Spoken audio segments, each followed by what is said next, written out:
इतने अमीर देश नहीं हैं कि इतने धनवान देश नहीं हैं कि इतना हम रिसोर्सेस उस पर लगा सकते हैं। जो हमारे पास जितने रिसोर्सेस हैं उनको लगा के जो हम करवा सकते हैं वो हम करवाएंगे। और अगर हमें विकसित देश बनना है तो उसके लिए हमें इकोनॉमिक ग्रोथ लानी है। और आज के दिन में इकोनॉमिक ग्रोथ जो है, सबसे ज़्यादा जो सोर्स ऑफ ग्रोथ जो है वो टेक्नोलॉजी है, जो कि प्रोडक्टिविटी बढ़ाएगी, एफिशिएंसी बढ़ाएगी, लोगों की अर्निंग को बढ़ाएगी। अब हम एक बैलेंस ढंग से चलना चाहते हैं। We want to put innovation first and there are many ways in which India can benefit from AI. We are also saying, we are also assuring that regulation is not our immediate priority. Right. Immediate priority is to encourage innovation. But we will not step back on regulation. Hello and welcome to ABP live. आज हमारे साथ एक बहुत ही खास guest मौजूद हैं, Shri S Krishnan जी, जो secretary हैं ministry of electronics and IT के। सर, सबसे पहले तो आपका बहुत बहुत स्वागत है हमारे शो पे। धन्यवाद, thank you for having me on your show. Pleasure sir. Sir, India के बहुत ही एम्बिशियस प्लान्स हैं आर्टिफिशियल इंटेलिजेंस को लेके, जिसे एआई भी कहते हैं। इंडिया का अपना इंडिया एआई मिशन भी है। तो अगर हम लॉन्ग टर्म ग्रोथ की बात करें, लॉन्ग टर्म हमारी स्ट्रैटेजी क्या है, हम इंडिया का विजन क्या है? देखिए, जो इंडिया का बेसिक विजन आज के दिन पे जो है ये है कि 2047 तक इंडिया जो है एक डेवलप्ड नेशन बन जाए। विकसित भारत 2047 हमारा गोल है जी। और अगर हमें विकसित देश बनना है तो उसके लिए हमें इकोनॉमिक ग्रोथ लानी है। और आज के दिन में इकोनॉमिक ग्रोथ जो है, सबसे ज़्यादा जो सोर्स ऑफ ग्रोथ जो है वो टेक्नोलॉजी है, जो कि प्रोडक्टिविटी बढ़ाएगी, एफिशिएंसी बढ़ाएगी, लोगों की अर्निंग को बढ़ाएगी।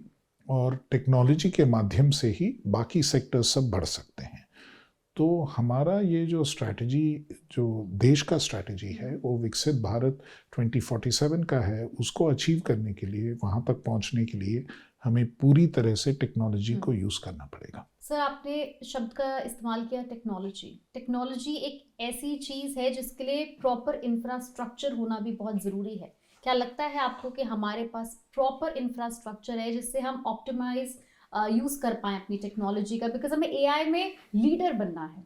देखिए, बात अगेन इसमें ऐसी है कि जैसे आप देखें कि प्रीवियसली, इससे पहले जिस एरियाज में भारत ने अच्छी तरह परफॉर्म किया है, जिसमें काफ़ी सारे उपलब्धताएं मिली हैं भारत को, उनको आप लेके देखें तो वो टेक्नोलॉजी स्पेस में, जैसे मोबाइल फ़ोन्स का हुआ रेवोल्यूशन, जैसे लोगों का जो कनेक्टिविटी हुआ, या फिर डिजिटल पब्लिक इंफ्रास्ट्रक्चर का हुआ, या आईटी सेक्टर में जो हुआ, ये सब, और इन तीनों क्षेत्रों में आज भारत एक लीडर है। और ये लीडर कैसे उभरा? उस टाइम पे तो हमारे पास ये तो हम नहीं कह सकते हैं कि परफेक्ट इंफ्रास्ट्रक्चर था, सब एकदम सही ढंग से बना हुआ था। कुछ हद तक इंफ्रास्ट्रक्चर था, कुछ हद तक हमने इनोवेट किया, कुछ हद तक हम लीप फ्रॉग करके आगे बढ़ गए। तो एआई के जगह में भी हमारा जो रास्ता है, हम जो मार्ग निकाल के चलेंगे, वो अलग ढंग का मार्ग होगा, जिसमें कि हमारा जो इन्वेस्टमेंट या जो हमारा हमारा मेन एम्फेसिस जो होगा वो फ्रूगल इनोवेशन पे होगा। हमारा ये नहीं होगा कि हम जितना पैसा भी चाहिए उतना पैसा हम लगा देंगे। हम इतने अमीर देश नहीं हैं कि इतने धनवान देश नहीं हैं कि इतना हम रिसोर्सेस उस पे लगा सकते हैं। जो हमारे पास जितने रिसोर्सेस हैं उनको लगा के जो हम करवा सकते हैं वो हम करवाएंगे। सर, आपने इनोवेशन का जिक्र किया। गवर्नेंस और रेगुलेशन को मद्देनजर रखते हुए, इसके ऊपर ध्यान रखते हुए, मेटी इनोवेशन को और किस प्रकार से प्रमोट करता है? देखिए, अब गवर्नेंस और जैसे ये बात है कि एआई के स्पेस में ये बोला जा रहा है कि या तो आप रेगुलेशन कर सकते हो, क्योंकि एआई की वजह से काफ़ी सारे डिसएडवांटेजेस हो सकती हैं या काफ़ी रिस्क्स हैं। तो वो रिस्क्स ना पड़ें कोई देश पे, इसके लिए आप रेगुलेशन बहुत तगड़ा उसके लिए बनाना चाहिए। ये एक तरफ बोला जा रहा है। दूसरी तरफ ये बोला जा रहा है कि नहीं, ये नई टेक्नोलॉजी है और इसमें इनोवेशन लाना चाहिए, और इनोवेशन तभी आएगा जब आप ओवर रेगुलेट नहीं करोगे। अब हम एक बैलेंस ढंग से चलना चाहते हैं। We want to put innovation first, क्योंकि हमारा जो व्यू है, इंडिया का जो व्यू है रिगार्डिंग एआई, वो ये है कि इससे काफ़ी सारे फ़ायदा हो सकता है देश को, and there are many ways in which India can benefit from AI. First and foremost, as I said, this is the new technology, and इस टेक्नोलॉजी के द्वारा प्रोडक्टिविटी बढ़ सकता है, एफिशिएंसी बढ़ सकती है. तो अगर ये दोनों बढ़ना है तो इन दोनों को हमको बढ़ावा देना है, तो हमको ये टेक्नोलॉजी जितना हो सके उतना इम्प्लीमेंट करना चाहिए. और इसके लिए, जैसे आप पहले बता रहे थे, इंफ्रास्ट्रक्चर की ज़रूरत है. एआई इंफ्रास्ट्रक्चर के लिए हमें सबसे पहले कंप्यूट फैसिलिटी चाहिए. Correct. और दूसरी बात, अच्छे मॉडल्स चाहिए, फाउंडेशन मॉडल्स चाहिए. तीसरी बात, डेटा चाहिए. हमारे पास डेटा है, और इस डेटा को यूजफुल बनाने के लिए, यूजेबल बनाने के लिए हमें कोशिश करनी चाहिए. उस पर हमारी कोशिश है. हमारे पास एआई कंप्यूट को बढ़ावा देना है. तो हमारे एआई मिशन में इन तीनों चीज़ों को मुख्यत्व देकर, महत्व देकर हम कर रहे हैं. एआई कंप्यूट ऑलरेडी हमारा जो मॉडल है, जो कि प्राइवेट सेक्टर एआई कंप्यूट लगाएगा, और इंडिया जो है उस एआई कंप्यूट को कैसे यूज़ करेगा, क्या करेगा, उसके लिए हम काम कर रहे हैं. और वो हम एक डिमांड उनको अश्योर कर रहे हैं कि इतना आपको डिमांड रहेगा, आप लगाइए. और हम इनोवेटर्स के लिए, रिसर्चर्स के लिए, स्टूडेंट्स के लिए, स्टार्टअप्स के लिए, एमएसएमईज के लिए ये सब्सिडाइज करके उनको एक्सेस देंगे. ये एक यूनिक मॉडल है, किसी और देश ने ऐसा मॉडल नहीं अपनाया है. इसी तरह जो है हम फाउंडेशन मॉडल्स बनाने के लिए भी असिस्टेंस दे रहे हैं. इसी हफ्ते माननीय प्रधानमंत्री जी ने 12 स्टार्टअप्स और इंस्टीट्यूशन से मिले, जहाँ पे ये काफ़ी सारे इनोवेटर्स जो फाउंडेशन मॉडल्स बना रहे हैं इंडिया के लिए, वो लोग आए हुए थे. हमारा जो एआई कोश प्लेटफॉर्म है, उसमें 6000 से ज़्यादा अभी डेटाबेसेस अवेलेबल हैं, जो कि कोई भी इनोवेटर यूज़ कर सकते हैं.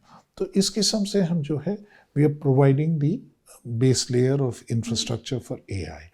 The other part of it is that we are also saying, we are also assuring that regulation is not our immediate priority. Right. Immediate priority is to encourage innovation. But we will not step back on regulation. It is not that regulation will not be used. I'll come to that aspect presently. We believe there are 2 or 3 aspects which are important in AI and the way India adapts to it. First and foremost, unlike in other types of technology, जिसमें कि manual labour को replace किया, जैसे हाथ से जो काम करते हैं उसको रिप्लेस करके ऑटोमेट किया, और काम जो मैन्युअली करते थे वो मशीनरी से करवाने लगे. प्रीवियस इंडस्ट्रियल रेवोल्यूशंस में ऐसा हुआ. लेकिन ये एआई रेवोल्यूशन जो है, जो इंडस्ट्रियल रेवोल्यूशन 5 कहलाता है, उसमें ये है कि जो बुद्धिजीवी हैं, जो इंटेलेक्चुअल एबिलिटी लगाते हैं, उनको रिप्लेस किया जा रहा है. Cognitive work is being replaced and that is being automated. So there is an issue there as to how this can actually ये कैसे play out करेगा. इंडिया, जहाँ तक इंडिया का सवाल है, यहाँ पे जो वाइट कॉलर एम्प्लॉयमेंट है वो काफ़ी लिमिटेड है compare to the west. So west में ये जो फर्स्ट टाइम जो वाइट कॉलर जॉब्स रिप्लेस हो रहे हैं, उसके खिलाफ उनको एक खौफ है, उनको एक डर है कि हमारे नौकरियां चली जाएंगी, और इसका प्रॉब्लम है. इंडिया में इतने सारे वो नौकरियां नहीं हैं कि हम इतना डरें. तो एक तो बात ये हुई, द इम्पैक्ट इज़ लेस. दूसरी बात ये हुई कि हमारे लिए एक अपॉर्चुनिटी है, क्योंकि हमारा जो ह्यूमन रिसोर्स और वाइट कॉलर एम्प्लॉयज़ जो हैं, वो सबसे अच्छे ट्रेंड माने जाते हैं आईटी और इस एरिया में. और वो स्किल यूज़ करके हम ये कर सकते हैं कि एआई एप्लीकेशंस और बनाएं जो कि डिप्लॉय किया जा सकते हैं, not just in India but globally. वो एक अपॉर्चुनिटी है. और तीसरी बात, हमें ये मान के चलना चाहिए कि नॉर्मली जो होता है, ये हमारे हम ये मानते हैं कि भाई ये काम, कोई काम हो रहा है तो उसको बड़े एफिशिएंटली कर लेंगे तो काम ख़त्म हो जाएगा, और कम लोगों की ज़रूरत पड़ेगी और लोगों की नौकरियां चली जाएंगी. लेकिन एआई एक ऐसी टेक्नोलॉजी है जो ये पॉसिबिलिटी देती है कि पहले जब हमारे पास कोई प्रोडक्ट नहीं था, कोई एक्सपेक्टेशन नहीं था, उससे बढ़िया और उससे अच्छा नए चीज़ें बन सकती हैं, नई प्रोडक्ट्स सर्विसेज बन सकती हैं, नई प्रोडक्ट्स बन सकती हैं. तो उस हिसाब से we can actually deliver something which we never expected. And you can actually deliver something which was beyond imagination earlier. So which means the possibilities are so much more. And that is what we need to recognize. And so we need to approach AI with a positive mindset, with the kind of positive impact that it can have on the lives and livelihoods of people. And that is actually the goal of our AI summit as well. This was a very big misconception that AI will eventually replace jobs and humans. But thanks to you, you have just busted that myth. But sir, how about training? We need to also train our next generation to leverage the best of artificial intelligence. So are we having any special schemes or any special programs? I think what I need to point out, there are 2 or 3 things on the human resource part.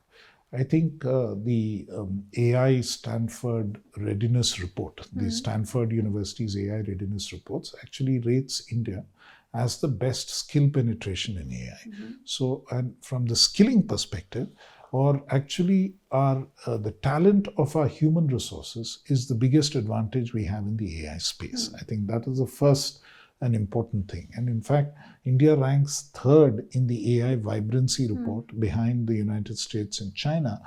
And the primary strength is on the basis of talent.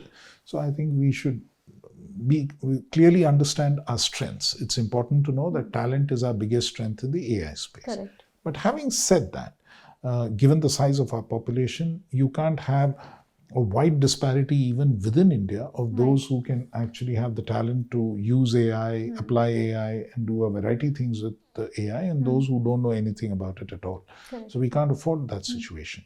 So we are taking up, and everybody, and our intent is to address this at multiple levels. First and foremost is in the education system.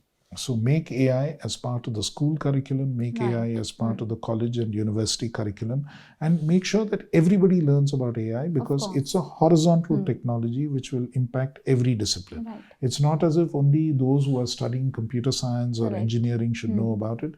Everyone needs to know about AI. Correct. That is the first thing. The second thing is that we also, because these are people who are in schools and colleges, and there are many people who are outside of this. And I think for that, we have a number of programs which we've launched primarily through METI, but also through other ministries. We do a program called Future Skills Prime, which we do with NASSCOM.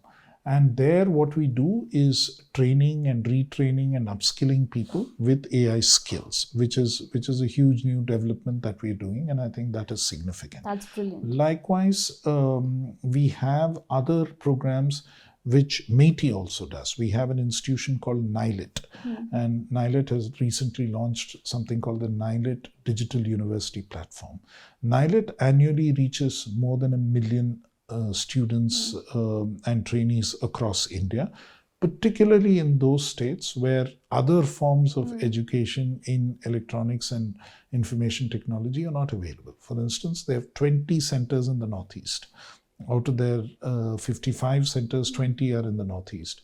There are many in the hill states. We are present in Jammu and Kashmir. We are present in many of those kind of places where no other skilling agencies are present. And through them also, we are doing an extensive outreach in AI. Plus, even for government servants, for instance, in the IGOT platform, which is meant for civil servants and various government employees, one of the most popular, the second most popular course is actually on AI, and people wanting to learn more about it. So I think it's an extensive effort. METI has an important role, but across government, various ministries, the Education Ministry, the Skill Development Ministry, and various other ministries, MSME Ministry, many of those, Agriculture Ministry, where AI applications are being deployed. All of them are also working on the skilling, as are almost every state government. So I think I'm confident that through these mechanisms, we will skill and we will sort of ensure that at every level of what is needed for AI, that kind of awareness building, skill building will be done. Rightly said, sir. Sir, in order to become an AI developer and a leader in artificial intelligence, what new initiatives is India taking for the coming 5 years? See, I think the most important thing, like you said, there's one which is, the broad section of the population whom we need to train and so on. But to focus on the cutting edge of AI, I think that's where, through the India AI mission, we have supported those who are building foundation models and those who are building applications. In addition, the Ministry of Education is setting up 4 centers of excellence in AI, which they've already announced. There's one center of excellence which deals primarily with agriculture-related issues, and that is to be established at IIT Ropar in association with a number of institutions. There's one which deals with healthcare, which is jointly between IIT Delhi and AIIMS Delhi, and with a number of other institutions. There's one in urban infrastructure and smart cities, which is based out of IIT Kanpur. And there's one on AI in education, which is based out of IIT Madras. So these 4 centers are actually looking at the cutting edge area of how AI can be used in association with other universities. Plus, from METI, we are supporting PhD programs and MTech programs of students who want to work in AI with a fairly attractive stipend, because in order to attract them into this field and make sure that they work on this, because see, ultimately to build a model, you don't need a huge number of people. You need some very bright but limited number of people. So we are focusing at that end also by looking at what we can do with our higher education institutions. And the other thing which is happening as we speak is many experts in AI and otherwise, many very bright students, bright youngsters are returning to India to work on this from whichever university they've been abroad. I think that's also a very good development. So talking about sectors, there are multiple sectors which demands AI intervention plus AI expertise. So which are the key sectors that you expect AI can actually become a game changer for those? See, I think if you sort of start looking at that and identifying, I think what is important and what we need to look at is those places where, and especially in the Indian context, you see, you can keep talking about the other things that AI can do remarkably well, but AI at a basic level can be applied in some of the productive sectors of the economy in order to enhance productivity and efficiency. So we believe in areas like agriculture, manufacturing, healthcare, education, governance. All of these are important sectors where AI can be applied, where significantly better outcomes can be realized and it can make a real impact. In manufacturing, using AI of various kinds means that you can enhance productivity, you can enhance efficiency. Likewise, in agriculture, you can time your crops better, you can figure out where you need to grow what, you can get timely advice and move forward. In healthcare, in terms of disease diagnosis, the use of AI can really improve things. And in the space of drug discovery, it can make a huge difference. In the area of, say, education, in terms of delivering quality education across the country, I think it can make a huge difference. So in each of these areas, I think AI can play a very, very significant role and an important role. And especially, I think also in enhancing governance, it can make a huge role. See, you have to understand that a country like India does not have too many, often we think that we have too many government servants or too many people in the public sector and government.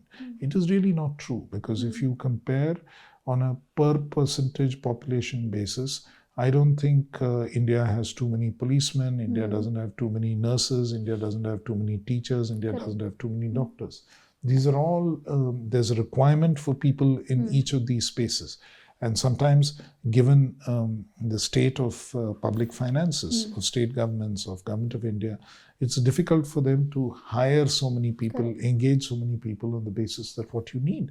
And using AI can enhance the productivity of many of these people, and we can improve the quality of governance significantly. So India is proudly hosting AI Impact Summit in February 2026. So what would be the scale of the event? Well, it is probably the largest of the 4 AI summits hosted thus far.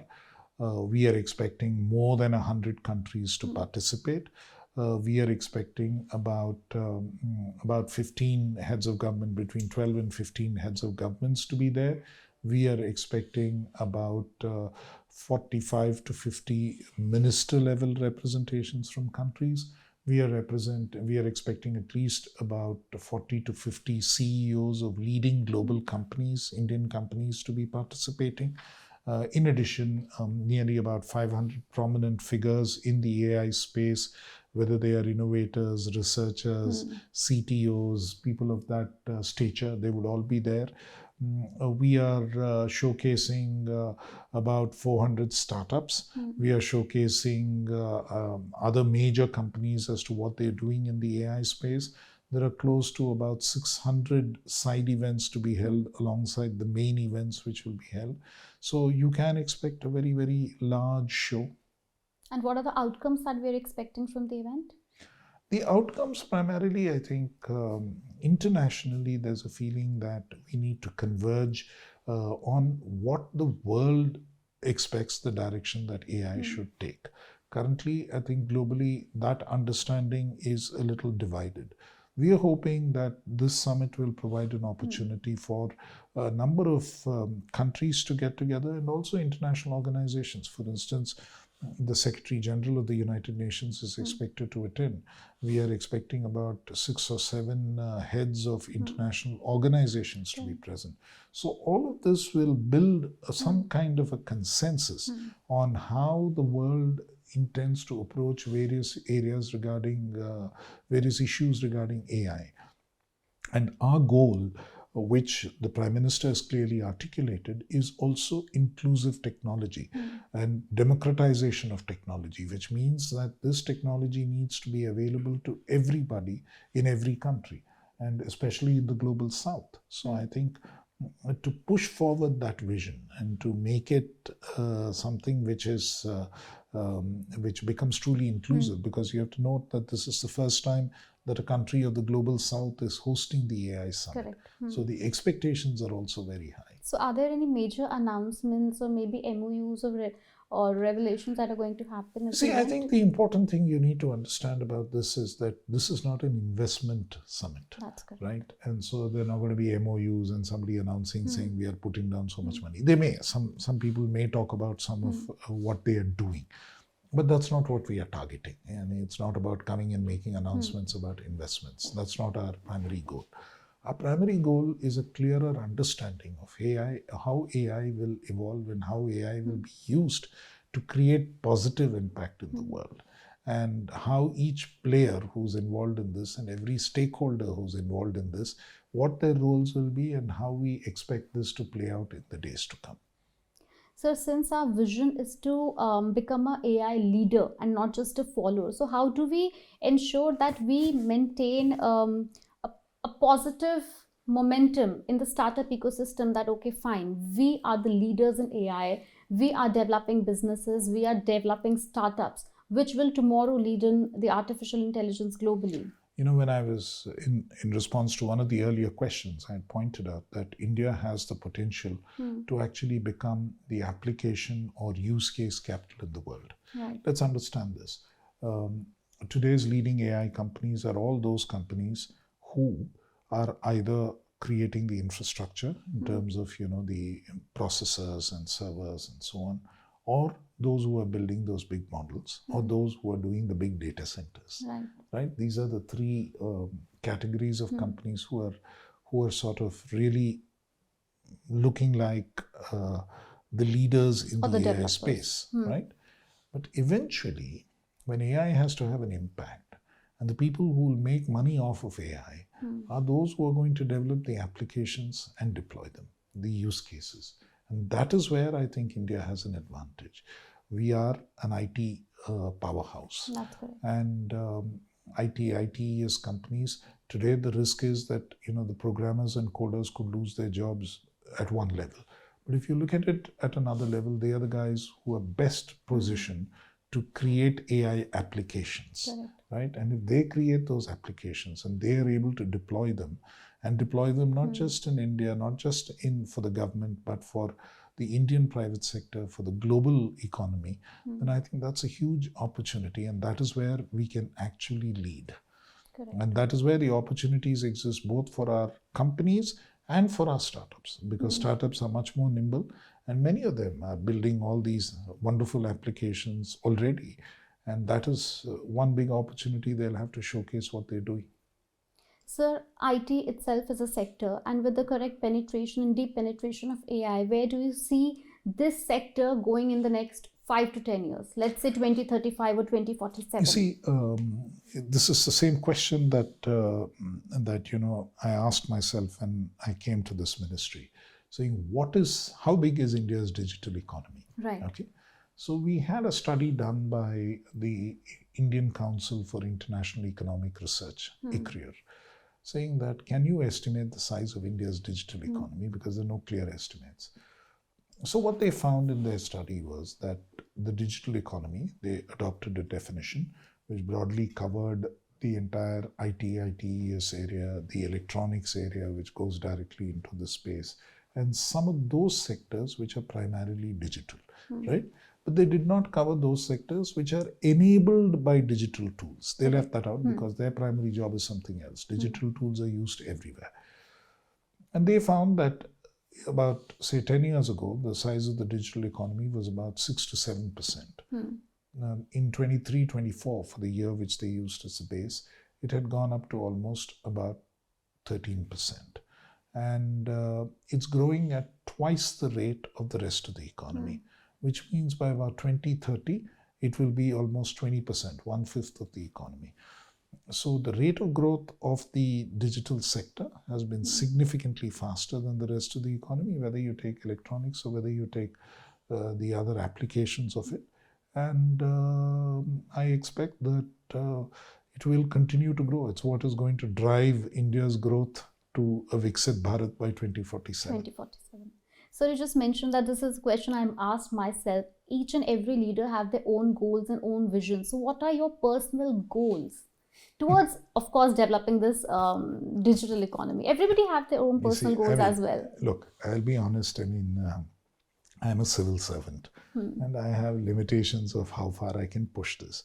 But I would like to enable and facilitate the use of technology. I think it's a wonderful opportunity to be here at the right time. So how do we enable the use of this technology? How do you enable this sector? How do you give them all the facilitative and enabling features to actually grow? How do we support this? I mean, that would be my limited goal. Further, how it catches on, it's in the hands of all the people who will be working around it. But we need to lay down a policy framework which will enable them to do this. And how do we lay down this policy framework? Because in the first answer, I think you mentioned that maybe I'll talk about regulation later. Yeah, so I did mention to you that the regulation part of it is something which we'll come to later, in the sense that our primary objective now is innovation. And what we will fuel is innovation. Regulation is something which, partly in the Indian context, existing laws are quite adequate to address some of the issues on regulation. If you look at something like misrepresentation, existing IT Act and the IT rules have provisions to address misrepresentation, and I think they've been reasonably effective. Of course, this keeps coming up as an issue. People do keep trying to do a variety of things with AI and create deepfakes and so on. Right. But I think to a significant extent, we've been able to use existing laws to control it. And where necessary, we've been ready to tweak it slightly, the IT rules and so on. Eventually, if there is a need, we will legislate. We can legislate at short notice. We are following developments closely. We are following global developments also closely. So if there's a need, we will legislate. But that is not our priority. Our priority is to ensure that AI is used for innovation and it achieves that goal. And if it is to guard against any negative elements of AI, that we need the other measures.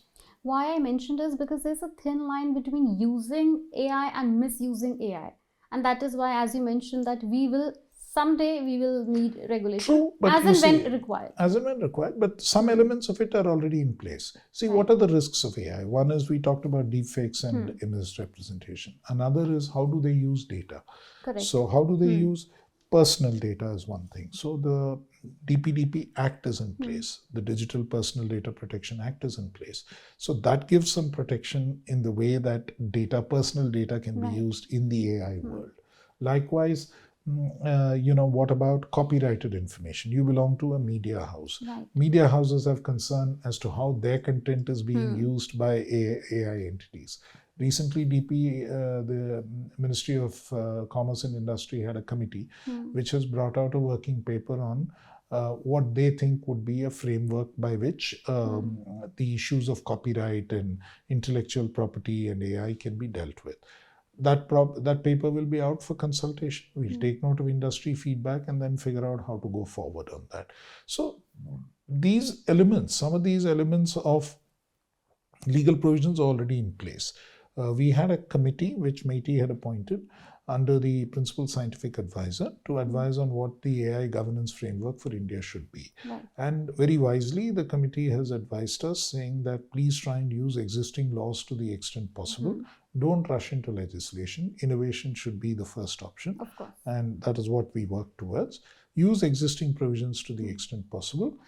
And then through a framework, try and see how the AI regulation will emerge. So we will follow some of the recommendations of that committee, and we at least have some framework which they have prescribed, and I think we are more or less in line with what has been stated there. Of course, sir, and rightly said.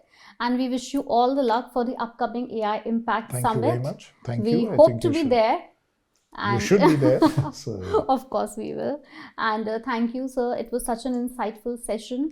And we hope that India becomes a leader in AI even before 2047. We must not wait till 2047. Within 5 or 6 years, we should I think, let me clarify what I said. I think we should become a leader in AI well before 2047. Yes. Absolutely. But AI is what will make us a Viksit Bharat. That's correct. Thank you so much, sir.